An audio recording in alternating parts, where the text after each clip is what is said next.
Bismillahirrahmanirrahim. Assalamu alaikum. Welcome students of class 10 physics. Today our topic motion of mass spring system between extreme and mean. Last day हमने mess spring system के बारे में कुछ बातें पढ़ी थी। ये मैस स्प्रिंग सिस्टम के जो कि एक हॉरिजेंटल टेबल के ऊपर जो कि फ्रिक्शनलेस है, एक स्प्रिंग के जरिए रिजिड सपोर्ट के साथ बंधा हुआ है। तो हमने इसकी कुछ बातें कल पढ़ी थी, अब उससे आगे अब आज हम डिस्कस करेंगे इसकी तमाम पोजीशंस को। रेस्ट पोजीशन जो ओ मीन पोजीशन है, एक्सट्रीम और दूसरी अदर एक्सट्रीम।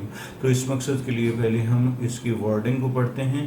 तो वर्डिंग को पढ़ने के लिए फिर हम initially when a body is at rest and mass is on mean position O and the resultant force is zero. मतलब इसकी वो पोजीशन जिसमें हम ये देखते हैं कि ये हमारे पास जो पोजीशन है ये इसमें ये इक्विलिब्रियम पोजीशन है, इस टाइम इस पर कोई भी फोर्स एक्ट नहीं कर रही, और ये जो ब्लू लाइन है ये इसकी मेन पोजीशन को ज़ाहिर कर रही है। इस टाइम इस पर कोई भी मूवमेंट नहीं है, ना कोई फोर्स है। अब हम इसके ऊपर एक फोर्स लगाते हैं और इसको एक्सट्रीम की तरफ ए की तरफ लेके जाते हैं। जब हम फोर्स लगाते हैं तो क्या होता है, तो जब हम इस फोर्स को अप्लाई करते हैं तो असल में हम क्या कर रहे होते हैं, when mass is pulled for force through the displacement x up to extreme a, the work done on it is stored in the form of elastic potential energy।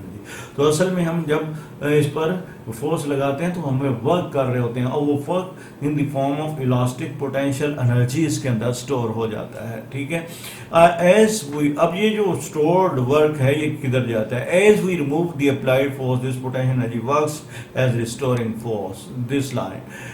कि जैसे ही हम इस फोर्स को जो हमारे पास लगाई है, जो हमने इसको एक्सट्रीम तक लेके जाने के लिए लगाई हुई है, इसको हम सेट फ्री कर देते हैं और मैस को, तो ये अब रेड लाइन नजर आ रही है। इसको वो जो हमने वर्क इसके अंदर स्टोर किया हुआ है जो कि in the form of elastic potential energy store है, जैसे ही हम इसको सेट फ्री करेंगे ये मूव करेगा टूवर्ड द मीन पोजीशन।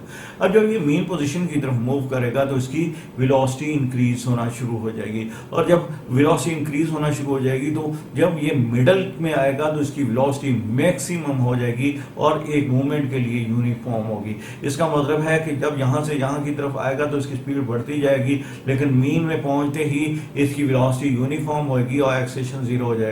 और जैसे ही ये एक्सेलेरेशन जीरो होगा तो फिर हम क्या करेंगे, तो फिर हम देखेंगे कि ये यहाँ पर रुकता नहीं है। तो वजह क्यों नहीं रुकता, अब इसलिए नहीं रुकता क्योंकि यहाँ पर ये आती है इसकी टोटल एनर्जी काइनेटिक एनर्जी बन चुकी होती है, और इसकी सारी की सारी पोटेंशियल एनर्जी चेंज हो चुकी होती है, और पोटेंशियल एनर्जी सारी की सारी कन्वर्ट होकर काइनेटिक एनर्जी में चेंज हो जाती है, क्योंकि यहाँ पर टोटल वेलोसिटी v होती है, यूनिफॉर्म होती है। इसकी सारी की सारी एनर्जी जो पोटेंशियल थी वो काइनेटिक में चेंज हो जाती है, बट ड्यू टू इनर्शिया वो यहाँ पर नहीं रुकता है, और ये कंप्रेस करता हुआ स्प्रिंग को ऑन दी अदर साइड इधर चला जाता है, और ये जो इसके अंदर अब काइनेटिक एनर्जी थी ये दोबारा कंजर्व होना शुरू हो जाती है, यूज होना शुरू हो जाती है, और कंप्रेस करना शुरू कर दी स्प्रिंग को, और एक खास लिमिट तक जाती है, और उतनी ही डिस्प्लेसमेंट तक जाती है जितना इस साइड पर डिस्प्लेसमेंट है, उतना ही डिस्प्लेसमेंट ऑन अदर साइड वो बॉडी लाजम जाएगी, क्योंकि मीन पोजीशन के दोनों तरफ डिस्प्लेसमेंट इक्विवेलेंट होगा तो ये इसकी प्रॉपर्टी फुलफिल होगी कि ये SHM मोशन है।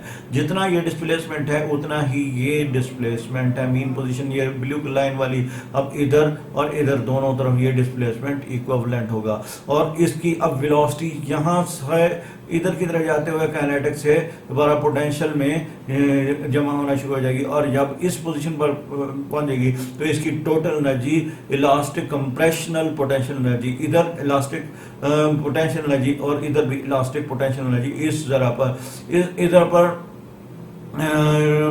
इस पोजीशन पर इसकी वेलोसिटी बिल्कुल जीरो हो जाएगी जब एक मोमेंट के लिए रुकेगी, और जब जिस जगह पर वेलोसिटी जीरो होगी तो यहाँ पर इसका एक्सेलरेशन मैक्सिमम होगा, मतलब मैक्सिमम चेंज इन वेलोसिटी इसकी एक्सट्रीम पर होगी।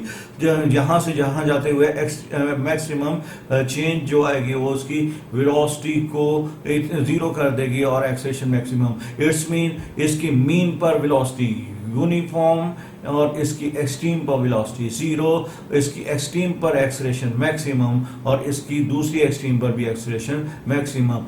इसकी इस एक्सट्रीम पर total energy, potential energy, elastic potential energy, और दूसरी एक्सट्रीम पर भी टोटल एनर्जी जो होगी वो इलास्टिक पोटेंशियल एनर्जी होगी, जबकि मीन पोजीशन पर इसकी टोटल एनर्जी होगी जिसको हम काइनेटिक एनर्जी कहते हैं। अब जो यहाँ मीन पोजीशन से एक्सट्रीम तक इसका टोटल डिस्टेंस है उसको हम एम्पलीट्यूड बोलते हैं। दोनों साइडों पर एक जैसा ही एम्पलीट्यूड होता है। ओके स्टूडेंट, अब हम कुछ इसकी टर्म्स को डिस्कस करते हैं जो कि इस मोशन में यूज हुई। Time period. Time period, the time taken to complete one vibration is called time period for a mass spring system. It is given by the formula T equal to 2 pi m by k whole under root. इसका मतलब क्या है? ठीक है, ये हम time period को कैसे डिस्क्राइब करेंगे, एक मूवमेंट के लिए हम इसको देखते हैं। अब देखें, ये हमारे पास एक मैस स्प्रिंग सिस्टम है। इसमें ये हमारी मीन पोजीशन या इक्विलिब्रियम पोजीशन है। यहां से ये रेस्ट पर है, इसको हम खींच के एक एक्सट्रीम की तरफ लेके जाते हैं। यहां से फिर ये वापस आता है और वापस आकर दूसरी तरफ जाता है और दूसरी तरफ से फिर यहां पर आता है।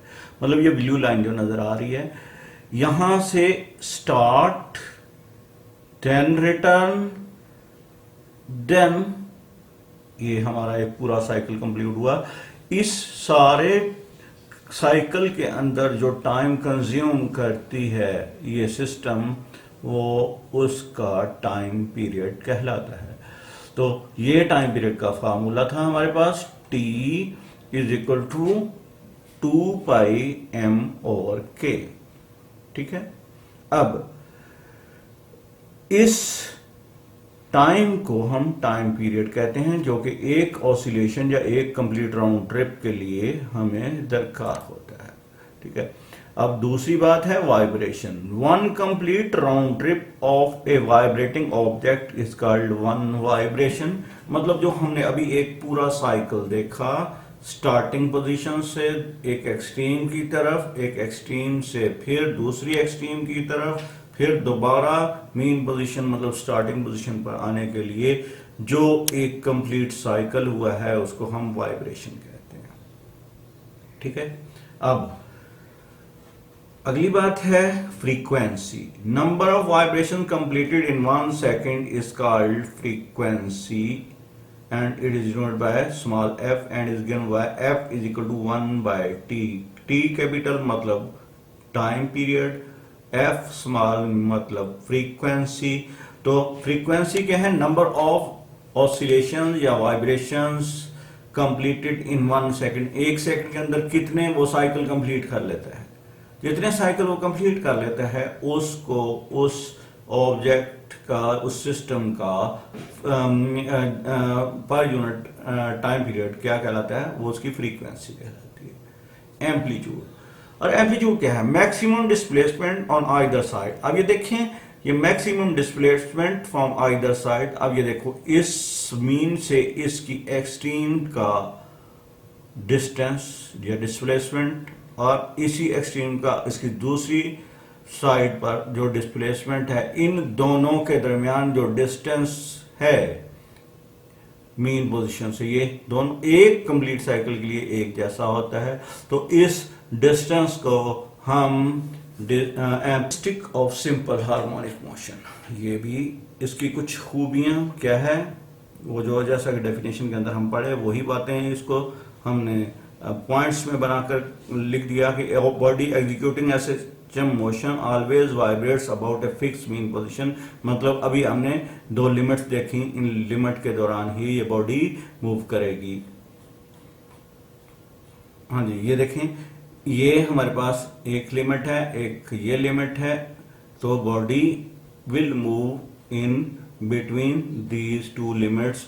ये इसको एक्सट्रीम, इस पोजीशन को भी एक्सट्रीम और इस पोजीशन को भी एक्सट्रीम, इन दोनों लिमिट्स के दरमियान आगे पीछे टू एंड फ्रो मोशन को हम इसकी क्या कहेंगे? मीन फिक्स पोजीशन जी, इस पोजीशन को हम इसकी एक्सट्रीम पोजीशंस कहेंगे और दरमियान वाली को मीन पोजीशन कहेंगे। Its acceleration always directed toward the mean position, जैसा कि हम ऊपर टॉपिक में ये क्लियर बात कर चुके हैं। The magnitude of acceleration is directly proportional to the displacement from the mean position। ये मेन डेफिनेशन में हमने पढ़ा भी और नीचे प्रूव भी कर चुके हैं। Its velocity is maximum and uniform at mean position। वो कहता है मीन पोजीशन पर इसकी जो टोटल वेलोसिटी होती है वो मैक्सिमम वैल्यू गेन कर लेती है, और एक मोमेंट के लिए जब वो मीन पर पहुंचती है तो यूनिफॉर्म होती है, फिर डिक्रीज होना शुरू हो जाती है। मतलब जब एक एक्सट्रीम से आती है तो वो बढ़ती चली जाती है, और जब एक एक्सट्रीम से दूसरी एक्सट्रीम की तरफ जाती है तो कम होना शुरू हो जाती है दूसरे सिरे पर, फिर रुक जाती है। ठीक है, तो इसका मतलब है कि वो मीन पोजीशन पर उसकी वेलोसिटी मैक्सिमम और यूनिफॉर्म और एक्सट्रीम पर जीरो हो जाएगी। ठीक है, आज का ये आपका टॉपिक फिनिश हुआ। इंशाअल्लाह आपको समझ आ गई होगी। अस्सलाम वालेकुम।